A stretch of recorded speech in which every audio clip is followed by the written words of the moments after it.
خدا کے نزدیک کسی انسان کی عزت جتنی زیادہ ہوتی جاتی ہے، اس کا امتحان بھی اس قدر سخت ہوتا چلا جاتا ہے۔ انسان کی اوقات نہیں کہ وہ اللہ کا قرب حاصل کرے۔ اللہ جسے پسند کر لیتا ہے، اس کے عیبوں اور ناپاکیوں سمیت زبردستی اپنی جانب کھینچ لیتا ہے۔ جسم گندا ہو تو لوگ دور ہو جاتے ہیں، دل گندا ہو تو اللہ دور ہو جاتا ہے، اور جب دونوں گندے ہوں تو شیطان قریب آ جاتا ہے۔ حضرت جنید بغدادی رحمۃ اللہ علیہ فرماتے ہیں، جب مجھے عشق کی نماز اور فرض کی نماز میں فرق پتہ چلا تو میں نے 40 برس کی نماز قضا پائی۔ اے عزیزو، اس جوانی کی عمر کو غنیمت سمجھ کر اللہ تعالیٰ کے حضور میں جھک جاؤ اور نفس امارہ کی دیوار کے ڈھیلوں اور اینٹوں کو اکھیڑ ڈالو۔ اگر انسان اپنے سے رئیس کو دیکھ کر شکوہ کرنے کے بجائے اپنے سے غریب کو دیکھ کر شکر کرنے لگے تو اس کی پریشانیاں ختم ہو سکتی ہیں۔ آپ کی کامیابی یہ نہیں کہ آپ نے اپنی زندگی میں کتنی آسائشیں حاصل کر لیں، اصل کامیابی یہ ہے کہ آپ کی بدولت کتنے لوگوں کو آسانیاں میسر ہوئیں۔ نیکی اور بدی کے فرق کو سمجھنے کی اہلیت رکھنے کا نام ضمیر ہے، یا سادہ لفظوں میں یوں کہہ لیجئے، جس کے اندر غلط کام کرنے سے پہلے یہ احساس جاگ جائے کہ اللہ دیکھ رہا ہے، اور وہ اللہ کا خوف دراصل ضمیر کہلاتا ہے۔ اگر آنسو نہ ہوتے تو آنکھیں خشک ہو جاتی، اور اگر ہر وقت بہنا شروع ہو جاتے تو کچھ دکھائی نہ دیتا، لیکن اس خالق عظیم نے ایسی حکمت سے بنایا کہ اب آنکھوں کی حفاظت بھی ہوتی ہے، حسن میں اضافہ بھی، اور انسان کو کوئی تکلیف بھی نہیں ہوتی۔ روز قیامت لوگ اپنے گناہوں سے زیادہ دوسروں کے ساتھ کیے گئے بدسلوک کے باعث سے گرفتار کر لیے جائیں گے۔ جس شخص کا دل اور روح ذکر اللہ سے زندہ ہو جاتے ہیں، اس کے وجود سے جہالت کی تاریکی مٹ جاتی ہے۔ مومن جب تک دوسروں کی مدد میں مصروف رہتا ہے، اللہ اس کی مدد کرتا رہتا ہے۔ حاسد کی حالت یہ ہوتی ہے کہ وہ محسود جس سے حسد کرتا ہے، کو نقصان پہنچانے سے پہلے اپنے آپ کو نقصان پہنچاتا ہے، جس طرح ابلیس نے حسد کے ذریعہ اپنے لیے لعنت کا ورثہ پایا اور آدم علیہ السلام کے لیے خدائی انتخاب کا سبب بنا۔ کوئی شخص خدا کی کسی مخلوق پر نکتہ چینی نہ کرے، کیونکہ اسے یہ معلوم نہیں ہے کہ اس میں کون خدا کا دوست ہے۔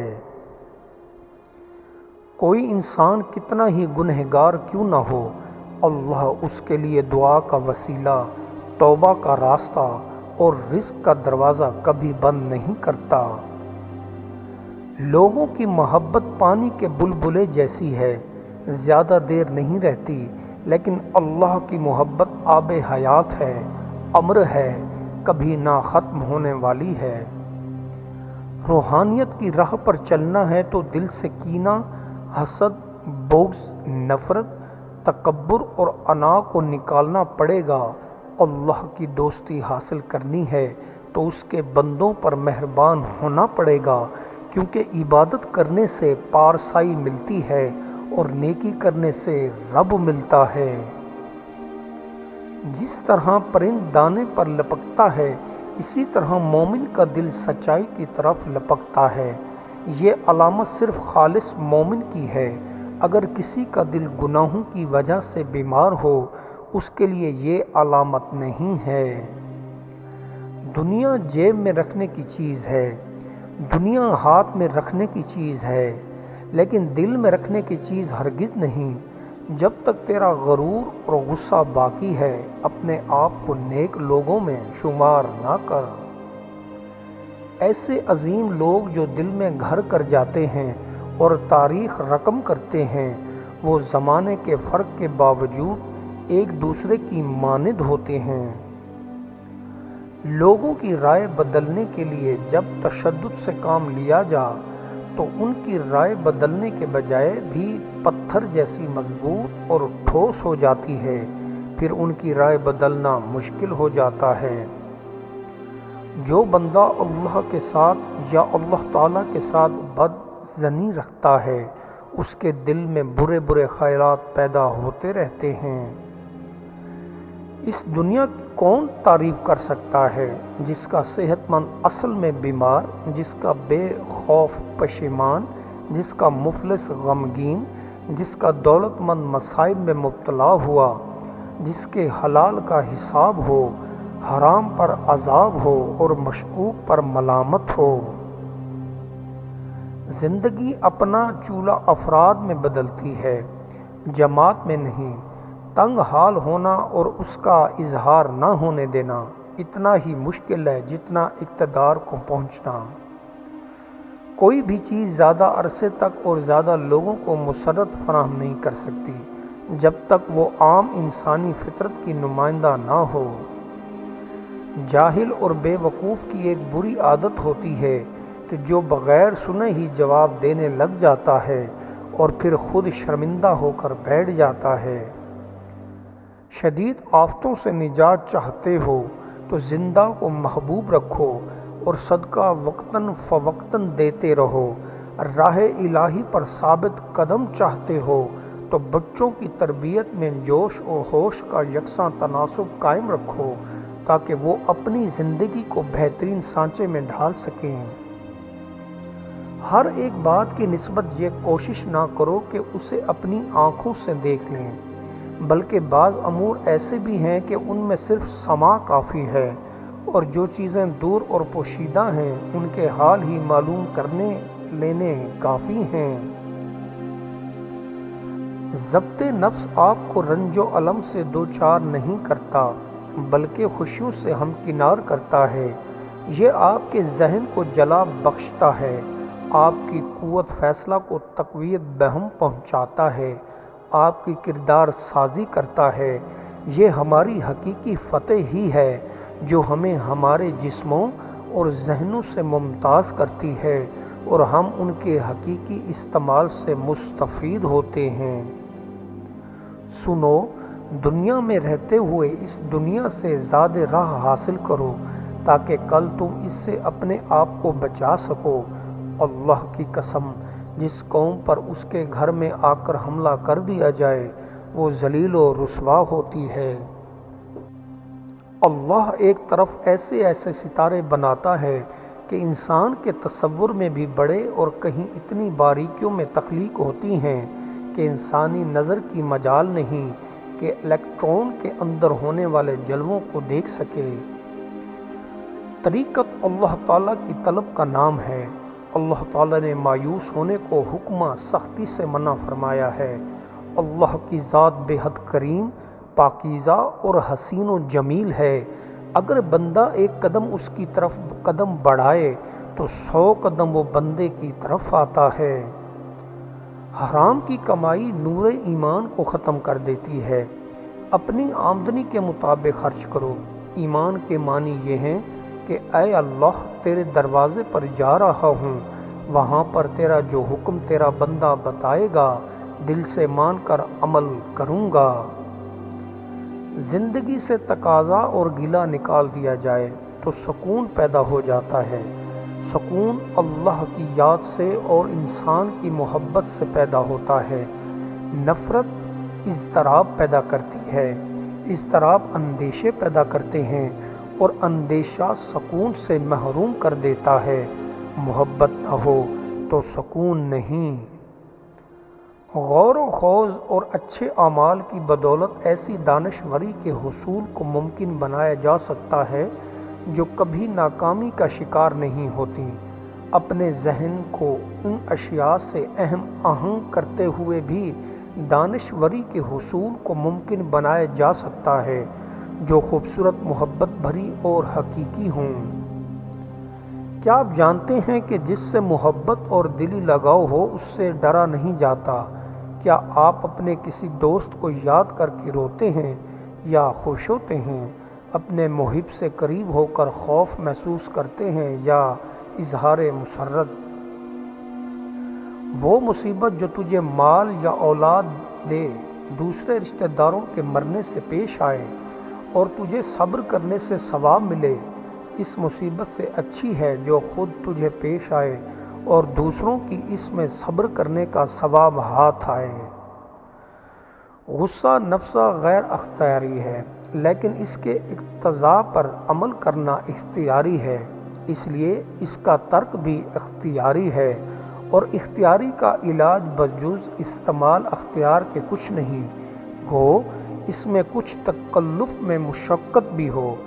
استعمال کی تکرار اور مدامت سے وہ اقتضاء ضعیف ہو جاتا ہے اور اس کے ترک میں زیادہ تکلف نہیں ہوتا، البتہ اس اختیار کے استعمال میں کبھی قدرے تکلف ہوتا ہے۔ وہ خواہشیں جو پیغمبروں اور ولیوں کی اطاعت میں پیدا ہوئی ہیں وہ اللہ کی طرف سے ہیں۔ جس خواہش کا مرکز فرعونیت کی اطاعت میں آئے تو وہ آپ کے نفس کی بات ہے اور سزا کی بات ہے۔ مبارک ہے وہ آدمی جو شریروں کی اصلاح پر نہیں چلتا، خطا کاروں کی راہ میں کھڑا نہیں ہوتا اور ٹھٹھا بازوں کی مجلس میں نہیں بیٹھتا۔ وہ اس درخت کی طرح ہوگا جو پانی کی ندیوں کے پاس لگایا گیا، وہ اپنے وقت پر پھلتا ہے، کا پتہ بھی نہیں مرجھاتا، جو کرے گا بار آور ہوگا۔ صالح لوگ آگے جا رہے ہیں اور شک والے رہ گئے ہیں، جو نیکی کو نہیں جانتے اور برائی کو برائی نہیں سمجھتے۔ اپنی زبان کو روک کر رکھ اور اپنے گناہوں کو یاد کر کے رویا کر۔ اخروی عزت کے خواہ ہو تو دنیا میں نیکی اور بھلائی کے کام کرو۔ جس نے اپنی زبان کی حفاظت کی وہ بہت سی پریشانیوں سے محفوظ ہو گیا۔ انسانی زندگی کا تاریک ترین دن وہ ہوتا ہے جس دن وہ یہ منصوبہ بناتا ہے کہ دولت جائز ذرائع سے کمانے کی بجائے کسی دیگر ذرائع سے حاصل کی جائے۔ قدیم دور کے شرط یہ کہا کرتے تھے کہ عورت کے نام کی اشاعت کہ وہ کسی کے عقد میں آئے اور دوسرے اس موقع پر جب وہ دنیا کو خیر بات کہے۔ اے بھائی، دنیا کسی کے پاس نہیں ٹکتی، تو دنیا کے پیدا کرنے والے سے دل لگا اور بس دنیا کی حکومت پر سہارا اور بھروسہ نہ کر، کیونکہ دنیا نے تجھ جیسے بہت سے پالے اور مار ڈالے۔ صالح حلال لقمہ غذا اور خلوص نیت سے اللہ کی عبادت ہی اولاد صالحہ پانے کا واحد ذریعہ ہے۔ ایسی اولاد بلند مرتبہ ولایت کا عرفان پا کر والدین کی بخشش کا باعث بنتی ہے۔ انسان کو انسانیت کا مقصد معلوم ہے اور مقصد انسان اس کے ساتھ پیوست ہے، مگر اوروں کی کائنات جانتا ہے اور اپنا پتہ نہیں۔ مثال نیند میں سوئے ہوئے خواب دیدہ اور خواب میں کسی قدر گہرا تعلق ہے۔ معرفت کے قافلے میں جو شریک ہوا اگر اسے سالار قافلہ جیسا عرفان نہ ہو تب بھی قافلے جیسا نتیجہ ضرور ملے گا۔ مثلاً وہ مقامات جن پر اللہ کے جلوے ہوئے وہ مقامات آج تک مقدس ہیں۔ بھلائی اور نیکی یہ ہے کہ تو اپنے مسلمان بھائی کو برائی سے بچانے کے لیے اپنی ہر ممکن کوشش کرے۔ کسی کو برائی کے چنگل سے نجات دلانا اور نیکی کی طرف راغب کر دینا بہت بڑی نیکی ہے۔ کئی الفاظ بولنے میں ایک جیسے لگتے ہیں، جیسے زن اور زن یا اقلیت اور اقلیت، مگر ان کے معنی مختلف ہوتے ہیں۔ اسی طرح ملتے جلتے انسان بھی عادات و طبیعت میں مختلف ہو سکتے ہیں۔ عورتوں پر فریفتہ اور دنیا کی لذتوں پر مغرور ہونے سے دور رہ کر عورتوں کا عاشق اور فریفتہ خدائی امتحان و آزمائش میں مبتلا اور دنیا کی لذتوں پر مغرور ہونے والا ذلیل ہے۔ یکسوئی روحانیت سفر کا نام ہے۔ انسانی وجود یکسوئی میں نہیں جا سکتا، کیونکہ وہ گرمی سردی میں سرد ہو جائے گا، مگر روح کا ایک ہی موسم ہے اور وہ یکسوئی کا موسم ہے۔ یکسوئی اللہ کی مہربانی سے عطا ہوتی ہے۔ جو فریق بغیر کسی معقول سبب کے اقدام کرے گا، قیامت کے روز وہ اللہ کے سامنے جواب دہ ہوگا، میں گوارا نہیں کرتا کہ کافر کی پناہ لوں، اللہ کی قسم کسی کافر کی پناہ میں ہرگز نہیں اتروں گا۔ اللہ تعالیٰ نے مسلمانوں کے سربراہوں کو امر کیا ہے کہ وہ لوگوں کے پاسبان بنیں۔ انصاف کی بات یہی ہے کہ تم مسلمانوں کے معاملات میں خوب غور کرو۔ اگر گناہ پہ ندامت سے آنسو آ جائیں تو یہ اللہ کا قرب ہے، اللہ کی یاد ہی اللہ کا قرب ہے۔ آخر شب آنسو اللہ کا قرب ہے۔ انسان کا اللہ سے قریب ترین رشتہ آنسوؤں کا ہے۔ اگر سجدہ بھی ہو اور آنسو بھی ہوں تو یہ بہت ہی تقرب ہوگا اور یہ بہت بلند مقام ہے۔ دولت، حسن، شہرت، مرتبہ، محبتیں اور اولاد، اگر ان کو اللہ کی راہ میں چھوڑنے کی ہمت ہو تو یہ اللہ کا فضل ہوتی ہیں، اور اگر ان کو اللہ کی راہ میں چھوڑنے کی ہمت نہیں تو یہ آپ پر آزمائش ہے۔ بزرگوں کے پہنے ہوئے لباس یا استعمال کی ہوئی چیزوں میں ان کے انوار و برکات ذخیرہ ہو جاتے ہیں، اور ان انوار و برکات کی وجہ سے اللہ تعالیٰ ان کے وسیلے سے مانگی ہوئی دعاؤں کو قبول کرتا ہے۔ بے شک جن چیزوں سے لوگوں میں تعریف ہوئی ہے ان میں سے بہتر سخاوت ہے، اور جن چیزوں سے باقی رہنے والے فائدے قیامت کے روز حاصل ہوں گے ان میں سب سے زیادہ مفید صدقہ ہے۔ جب آپ اپنے ماضی کو حال پر فوقیت دیتے ہیں تو آپ مذہبی آدمی بن جاتے ہیں، جب مستقبل کو فوقیت دیتے ہیں تو پھر سائنسی آدمی بن جاتے ہیں۔ سائنس ماضی سے نجات پاتی ہے جبکہ مذہب ماضی کی طرف رجوع کرتا ہے۔ محبت کا استعمال وہاں کرو جہاں اللہ کی راہ ہو، اور مجاز کی محبت میں اللہ کی راہ اس وقت آتی ہے جب یہ آنن فانن ذہن میں تبدیلی پیدا کر دے اور اللہ کی طرف رجوع ہو جائے۔ صرف وہی کامل و ناکارہ نہیں جو کچھ نہیں کرتا، بلکہ جو بندہ ایسے کاموں کی نجات دہی میں اپنی زندگی صرف کر دے جو اس کی صلاحیتوں سے کم تر درجہ کے ہوں، اس کا شمار بھی نکموں میں ہے۔ کمینوں کے مقابلے میں خاموشی سے مدد و معاونت طلب کر، ہر سانس ایک خزانہ ہے۔ ایسا نہ ہو کہ تمہارا کوئی سانس بیکار جائے اور قیامت کے دن اپنے خزانے کو خالی دیکھ کر تمہیں شرمندگی ہوگی۔ عشق دیوانہ ہوتا ہے، اور قانون یہ ہے کہ دیوانے پر کوئی قانون لاگو نہیں ہوتا۔ ہر عمل کے اندر اس کا انجام یوں چھپا ہوتا ہے جیسے کسی بیج میں کوئی درخت۔ جو شخص اللہ کے عذاب سے بھاگنا چاہے وہ اس سے کیوں کر بچ سکتا ہے، اور جس شخص کی موت طلبگار ہے وہ اس سے کس طرح سلامت رہ سکتا ہے۔ ایک نیک مقدس آدمی جہاں قیام کرتا ہے وہی حقیقت میں قیام مسرت ہے، خواہ وہ گاؤں ہو، جنگل ہو، وادی ہو یا پہاڑ ہو۔ جب اچھے لوگ بے عملی اختیار کر کے اپنی انفرادی اچھائی پر قانع اور اجتماعی برائیوں پر ساکت ہو جائیں۔ دوسرے مسلمانوں کے مرعوب کرنے کے لیے اپنے مشاہدات بیان کرنے اور انسان جھوٹا ہے۔ آپ کی اپنی ذاتی کائنات میں آپ نے جتنا اللہ کا حصہ رکھا ہے اتنا ہی اللہ کائنات میں آپ کا حصہ ہے۔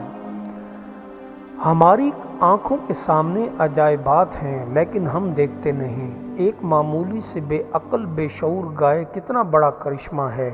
فطرت کا عجوبہ گھاس سے دودھ بنانے والا حیرت انگیز کارنامہ ہم کیوں نہیں دیکھتے؟ جس طرح ایک مرد اپنی بیوی سے غیر مرد کے تعلقات کو برداشت نہیں کرتا، اسی طرح اللہ کسی غیر اللہ سے ان تعلقات کو جو ان سے ہونے چاہیے پسند نہیں کرتے۔ اگر کسی غیر اللہ سے تعلق ہو تو وہ شرک ہے۔ جس وقت ملک الموت دل کے رگ کو چھوتے ہیں تو اس وقت لوگوں کو پہچاننا موقوف ہو جاتا ہے، زبان بند ہو جاتی ہے اور آدمی دنیا کی سب چیزوں کو بھول جاتا ہے۔ اگر اس وقت آدمی پر موت کا نشہ سوار نہ ہو تو تکلیف کی شدت سے پاس والوں پر تلوار چلانے لگے۔ ہر کام سوچ سمجھ کر، عجلت اور جلد بازی سے بعض اوقات نقصان بھی اٹھانا پڑتا ہے۔ اگر تمہارے مقدر میں فائدہ ہے تو تمہیں ضرور مل کر رہے گا، اور غلط طریقے سے فائدہ حاصل کرنے کی کوشش کرو گے تو ضرور نقصان اٹھاؤ گے۔ 3 کام کیا کرو طاقتور بن جاؤ گے۔ اول، جماع سے پہلے لیچی کا پھل کھایا کرو۔ دوم، جماع کے بعد چقندر کھایا کرو۔ سوم، جماع کے دوران سونف کھایا کرو۔ تمہارا مرض تمہارے ہی اندر چھپا ہے لیکن تم نہیں جانتے، تمہاری دوا تم میں ہے، تمہیں معلوم نہیں۔ تم خود کو ایک عام سا جانور سمجھتے ہو حالانکہ تمہارے اندر ایک پورا جہان ہے۔ بد آدمی بدی نہ کرے تب بھی بد ہے، نیک آدمی نیکی نہ کرے تب بھی نیک ہے۔ ہم بڑے فخر کے ساتھ اسلام کا پرچار کرتے ہیں لیکن ہمیں اس بات کا بھی خوف رہتا ہے کہ ہم پر بنیاد پرستی کا الزام نہ آئے۔ اپنے دین کی سچائی کو لاٹھی مت بناؤ، اپنے دین کے سچائی کو میزبان بنا کر دوسرے ادیان کی سچائی کو مہمان بناؤ۔ دوسروں کا ذوق یقین بھی ان کے اندر وہی یا اس جیسی کیفیت پیدا کر رہا ہے جیسے آپ کے ساتھ آپ کا ذوق یقین۔